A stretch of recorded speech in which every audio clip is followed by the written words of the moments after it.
So మనకి నేమింగ్‌లో మాత్రమే కాకుండా numbering, numerology I mean mobile number changes లేదంటే ఇలా మనకి ఈ నంబర్‌తో స్టార్ట్ అయ్యే మొబైల్ నంబర్ తీసుకుంటే మీకు అదృష్టం కలిసొస్తుంది అని చెప్పేసి కూడా చాలా మంది అంటుంటారు సార్.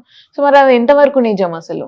అంటే ఫస్ట్ థింగ్ ఏంటంటే మొబైల్ నంబర్ అనే టాపిక్ వచ్చే ముందు ఫస్ట్ చాలా మందికి న్యూమరాలజీలో తెలియాల్సింది ఏంటంటే న్యూమరాలజీలో వెరీ ఇంపార్టెంట్ పార్ట్ ఏంటి అంటే మీ డేట్ ఆఫ్ బర్త్లో మీ డేట్ అనేది చాలా important.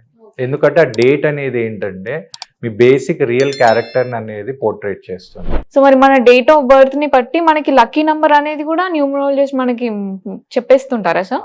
Me date of birth maximum కొంతమందికి ఏంటంటే వాళ్ళ డేట్ ఆఫ్ బర్త్ ఏదైతే పుట్టారో ఆ డేట్ ఆఫ్ బర్త్ అనేది లక్కీ నెంబర్గా తీసుకోవచ్చు. కొన్ని సెలెక్టెడ్ నెంబర్స్కి అలా ఉండదు.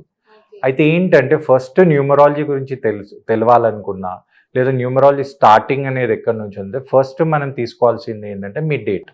అయితే మీరు ఏ మంత్లో పుట్టినా కూడా ఏ డేట్కి అయితే మీరు పుడతారో ఇప్పుడు అది సింగిల్ డిజిట్ ఉందనుకోండి 1 నుంచి 9లా ఆ డేట్ అనేది మీరు డైరెక్ట్గా మీ రియల్ నెంబర్ లాగా తీసుకోవచ్చు.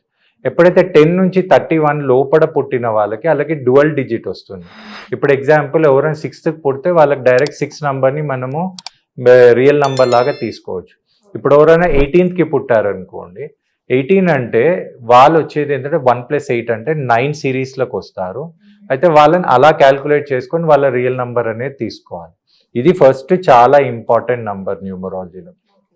దాని తర్వాత ఎప్పుడైతే మీ డేట్ని మళ్ళీ మంత్తో యాడ్ చేసి మళ్ళీ మీరు ఏ ఇయర్లో అయితే పుట్టారో మొత్తం యాడ్ చేస్తే ఏదైతే నంబర్ వస్తుందో సింగిల్ డిజిట్ ఆ నంబర్ని ఏమంటారంటే డెస్టినీ నంబర్ అంటారు.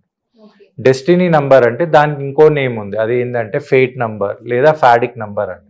అంటే మా నేమ్లోనే మీరు గమనిస్తే ఫేట్ నంబర్ అంటే ఈ పర్టికులర్ నంబర్ మీ మొత్తం డేట్ ఆఫ్ బర్త్ని యాడ్ చేసే ఏదైతే నంబర్ వస్తుందో అది మీ జర్నీని డిసైడ్ చేస్తుంది. అంటే మీ రియల్ నంబర్ అనేది మీ క్యారెక్టర్ని ప్రిఫర్ చేస్తే మీ మొత్తం నంబర్ యాడ్ చేసినప్పుడు వచ్చే నంబర్ మీ జర్నీని డిసైడ్ చేస్తుంది. ఇవి చాలా ఇంపార్టెంట్.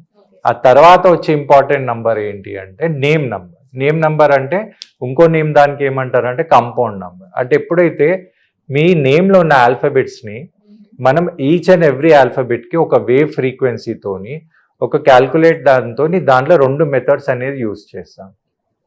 అయితే మీరు న్యూమరాలజీ భూమి మీద ఎవరైతే న్యూమరాలజీ ఫాలో అవుతున్నారో దానికి 2 మెయిన్ ఇంపార్టెంట్ మెథడ్స్ అన్నమాట. అది చాల్డియన్ అండ్ పైథాగరస్.